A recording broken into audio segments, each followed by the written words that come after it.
জীবনের শেষ গোসল আয় ফুতে দিন না জানির ঠিক কিনা খাও না নজানির বাপে আরে হাজার হাজার গোসল করাইয়ে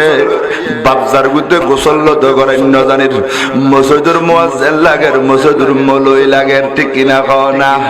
আর যদি উগ্র ফুতুরে যদি আলেম বানাইতে জুদে হয়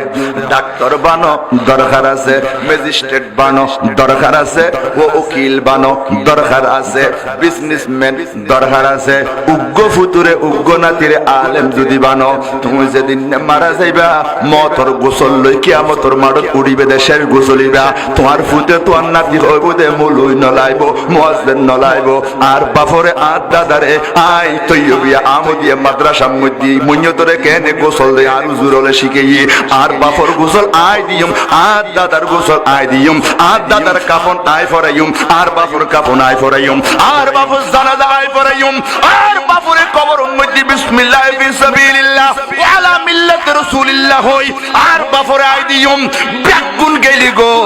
আর বাপর খবর ফারত থিয়েই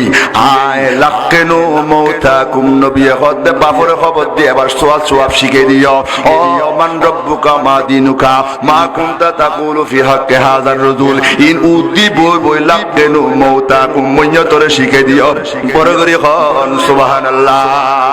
ও ফুত বাপ জিবে শীতে ফুরি ওই বারান্দাত ইবে তোমার 1012 ধরে গোসল করাই না না করাই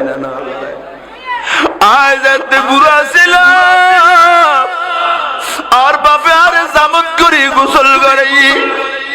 বড় এর ফরুদ নি গোসল করাই খালত নি আচরণ শিখাই এই বাপ আজ জীবনের শেষ গোসল আয় ফুতে দিন না জানির ঠিক কিনা খাও না